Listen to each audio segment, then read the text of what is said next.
Semua orang tahu kisah singgasana Ratu Balqis dipindahkan dari Yaman ke Baitul Maqdis. Tapi sahabat-sahabat kenal tak siapakah insan yang telah memindahkan singgasana tersebut? Dalam Al-Quran ada menceritakan tentang peristiwa ini. Sahabat-sahabat boleh buka dalam surah An-Naml bermula dari ayat 38. Nabi Sulaiman tanya kepada para pembesar kerajaan dia yang terdiri dari kalangan manusia dan juga jin. Nabi Sulaiman tanya, siapa di kalangan kamu yang dapat datangkan singgasana Balqis ini sebelum depa tu sampai ke Baitul Maqdis? Sebab masa tu Balqis bersama dengan rombongannya dalam perjalanan ke Baitul Maqdis. Maka bangunlah satu makhluk yang digelar sebagai Ifrit dari kalangan bangsa jin. Dia kata apa? Aku dapat datangkan singgasana ini kepada engkau qabla an taquma min maqamik, sebelum Nabi Sulaiman bangun dari tempat duduknya. Maka para ulama tafsir mengatakan bahawa maksudnya dia dapat datangkan singgasana Balqis ni sebelum Nabi Sulaiman selesai dari majlis dia.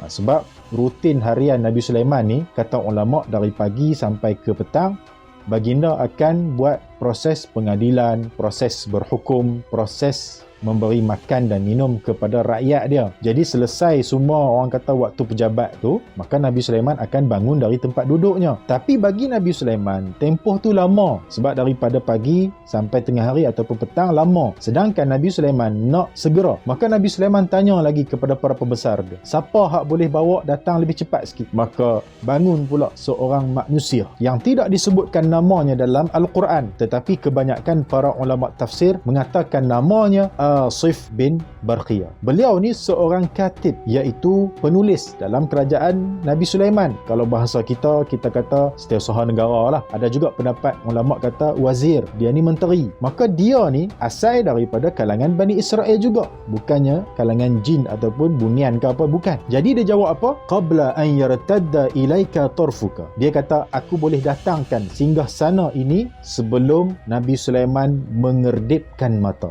Yang ni lagi cepat. Maka para ulama tafsir mengatakan maksudnya apa? Asif ni dia minta Nabi Sulaiman tengok ke atas. Dalam pendapat yang lain kata dia minta Nabi Sulaiman ni tengok ke arah Yaman dalam keadaan tidak mengerdipkan mata. Tak boleh. Maka ketika itu Nabi Sulaiman tengok ke arah Yaman, lama mungkin seminit lah kita bubuh. Jadi Nabi Sulaiman pun rasa nak mengerdipkan mata. Maka sebelum Nabi Sulaiman nak kerdipkan mata tu, Asif dah berjaya datangkan singgasana Balqis di depan Nabi Sulaiman. Sahabat-sahabat, singgasana Balqis ni memang hebat. Kata para ulama, dia diperbuat daripada batu-batu permata, batu yakut, batu zabarjat dan juga emas. Dan singgasana ni duduk dalam satu tempat yang dikawal 7 lapis. Bukan senang nak dapat masuk ke dalam singgasana itu. Maka kata para ulama, bagaimana cara Asif dia bawa singgasana tu? Ya, betul, dari kekuasaan Allah Ta'ala. Cuma cara tu macam mana Allah Ta'ala buat? Kata para ulama, dia ni seorang manusia yang disebutkan dalam Al-Quran dia mengetahui Al-Kitab. Kata para ulama, dia mengetahui Ismul A'zam, iaitu nama-nama yang agung. Antaranya ulama sebut Allah, nama yang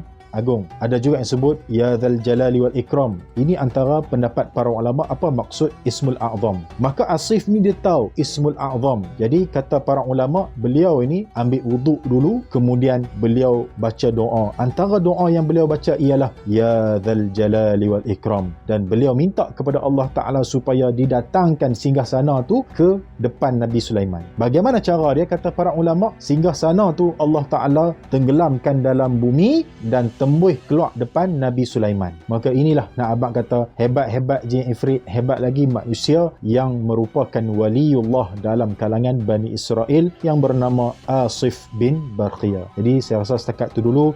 Terima kasih. Wassalamualaikum warahmatullahi wabarakatuh.